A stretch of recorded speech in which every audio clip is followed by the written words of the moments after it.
Welcome to the Virtual Realms YouTube channel. This is ARK, Survival Evolved. Today we'll be flying out the Argentavis, and it's backed up by the rest of my squadron, made up primarily of 3 Dimorphodons. This flight is something of an experiment, as I'm testing out a number of theories that I have concerning aerial combat and close air support in the world of ARK. Many of you may already be familiar with the Argentavis. It is probably, at least currently in-game, one of the strongest flyers that will be included. It has a tremendous amount of stamina compared to some of the other flyers on the island. It can carry a great deal, and it can have a very powerful attack with its claws and beak. And while it may be quite content to find carrion scattered here and there around the ARK, it is perfectly willing and able to bring down large prey all on its own when the need arises. The Dimorphodons that are accompanying me are a small group that we have accumulated at our tribe, and you may not be quite as familiar with them. They are small, extremely fast little flyers that pack a very vicious bite. They appear to be completely without fear and 100% loyal once tamed. And they are so agile when on the attack, they are extremely difficult to hit. Eventually, we're going to test the information in the dossier, which would lead one to believe that if they are told to attack a dinosaur and rider, they will focus on the rider instead of the mount. Well, first let's take down something relatively easy, like a parasaur. I'm going to attack once and let my squadron mates finish the attack. Yeah, they're just a little whirlwind of teeth and claws, and that parasaur doesn't last very long at all. We're going to finish it off and grab a little meat for our journey. Well, so far so good. They appear to pack a bit of a punch, and they came right back. They didn't wander off. Let's try something a little bit more challenging. There's a Pteranodon up there. Now, a Pteranodon is much faster than my Argentavis, so this might get a little bit tricky. Now he pulls up and over my head. I'm going to wheel around, try to come up underneath him. He evades. He ducks underneath me. I'll have to roll, put it into a tight turn. I'm going to dive and come up from underneath. Finally, I'm able to bring my beak and my claws to bear and land an attack. And my boys go to work. They are in hot pursuit.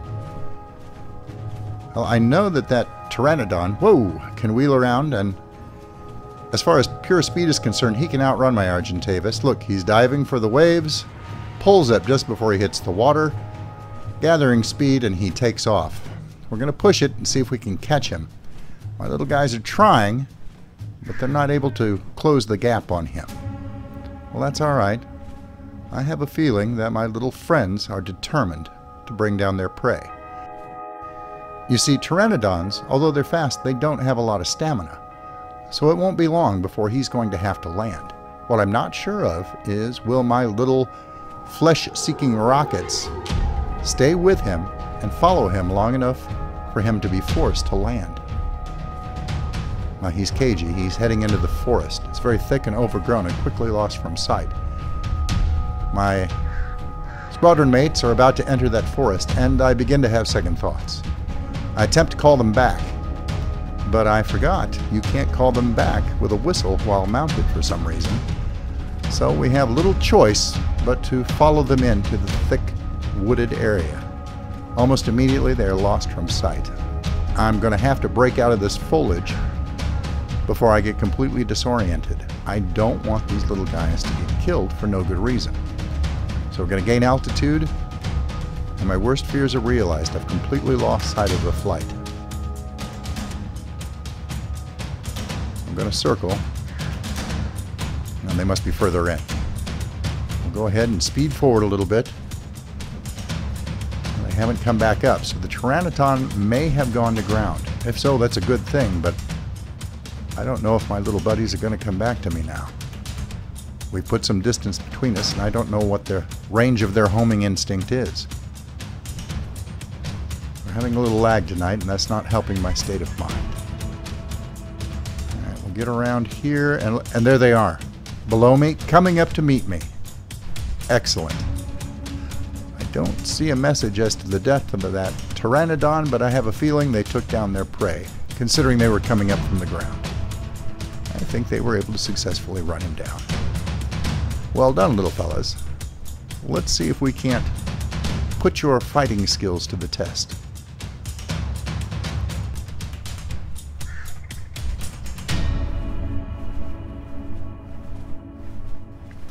I've got my eyes glued to the beach. I'm looking for anything larger that we can test ourselves against. I see a turtle down there. That's possible. And then a man exits the ocean, gets his bearings, and starts heading along the beach itself. I'm unsure as to whether he's friendly or hostile. If he's hostile, we have the perfect test against human prey. He is heading directly toward a very friendly and very large settlement. Well, darn. It looks like we may have to postpone our test against human adversaries. I guess I could pick him up and help him on his way, but, well, he's making good time, and I don't think he would appreciate the gesture. So a little further upstream, and across on the other shore, I managed to spot something that might be a little bit more substantial to test my squadron against. Looks like there's a trike down there on the other side of that rock. Now they can get pretty high level, so let's take a look. Level 12. Okay, well, that's not too bad. Looks like a good next stage test for my squadron of death. Let's go get him, boys.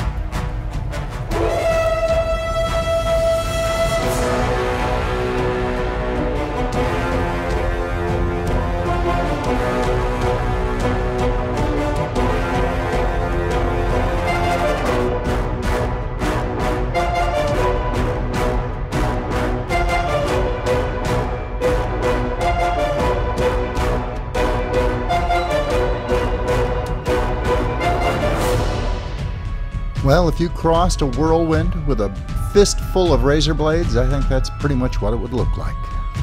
Time to feast, fellas.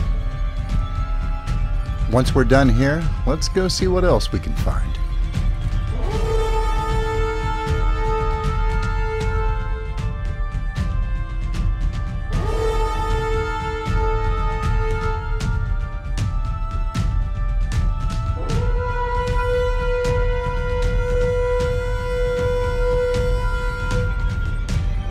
That parasaur thinks he's clever, blending in with that rock, but it's hard to hide from an aerial assault.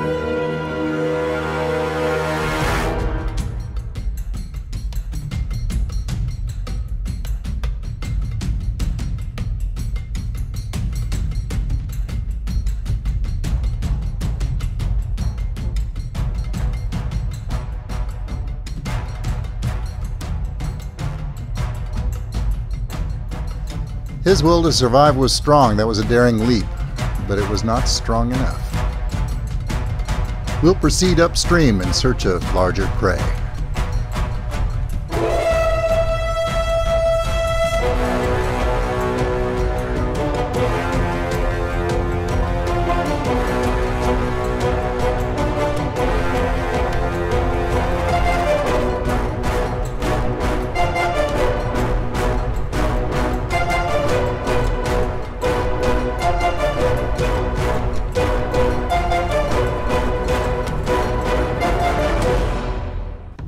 It isn't long before our search bears fruit.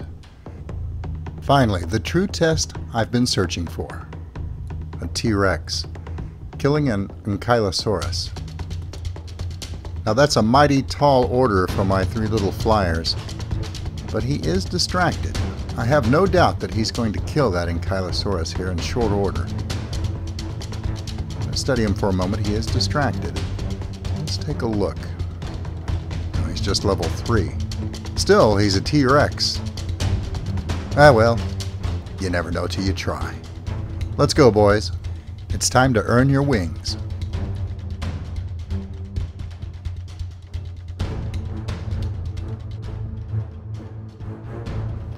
He's unaware of our approach. All it takes is a swift bite to his tail to set the whirlwind of death in motion.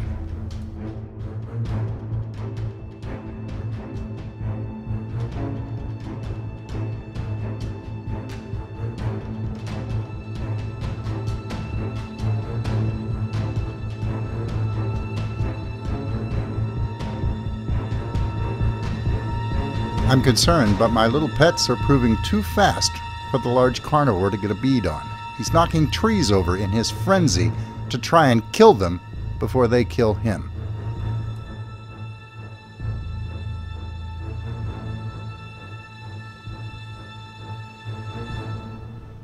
A few moments later, and it's all over. But now I've got another problem, a bigger problem. Unseen in the trees below, a second T-Rex emerges. I peel away and get my birds to safety so that I can survey the situation. He's feeding on our kill. Take a look. He's a little tougher target, level 12. And he's not been damaged by the fight with the Ankylosaurus like our first target was. Still, I think my boys are up to it. But as I start to close in, I reconsider. I pull away. I've just looked over at my Argentavis' stamina. He's running very low.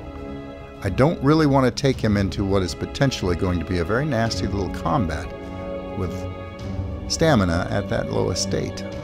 If he runs out in the middle of a fight, that could be bad news, particularly if my little flyers get overmatched.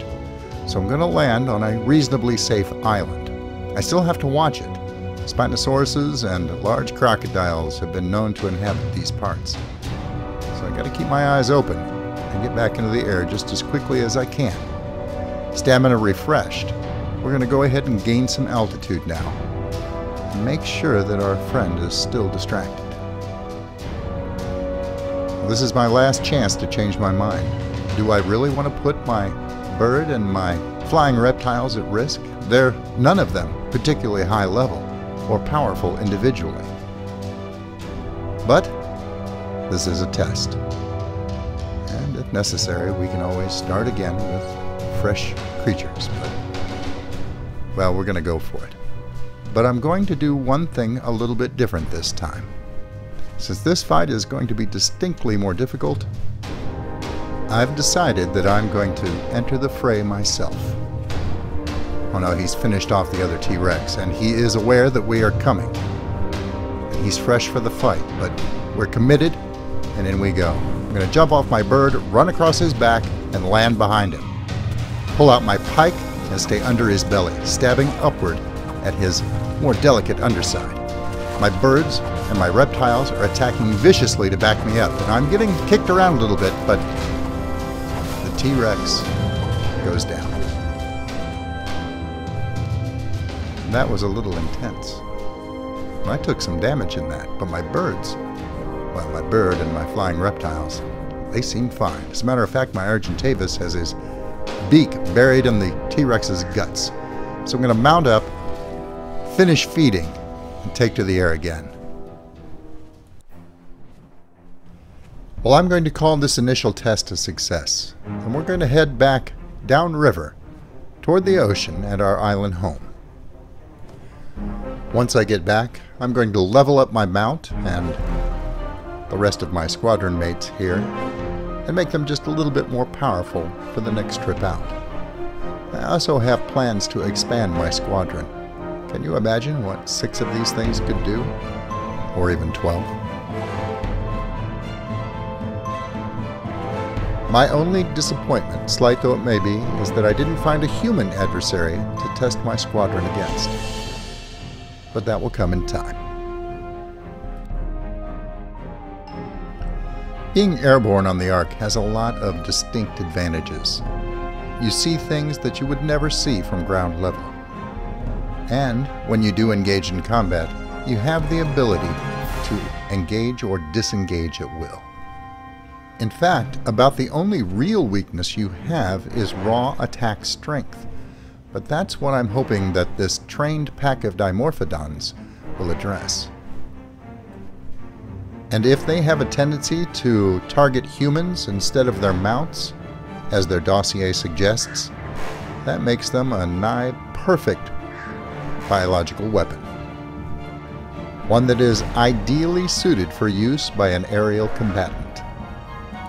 And even if they don't prioritize human targets, they've already shown me today that they are fully capable of dealing massive amounts of damage to targets of any size, relying on their speed and agility to keep them safe. It won't be long before we have Microraptors in game. And from the looks of it, they may be the perfect ground-based counterpart to this aerial weapons system. This would allow a rider of a ground-based creature the capability of having a surgically precise, ranged attack in addition to their already formidable offenses and defenses. Well, that's enough speculation for now. We're already off to a good start, but we've got a lot of testing and a lot of training to do. I'm going to let you go for now. And until I see you again, good hunting. Thanks for watching. I hope you were entertained. If you liked the video, please remember to subscribe. And if you're already a subscriber, thank you. And I'll see you next time.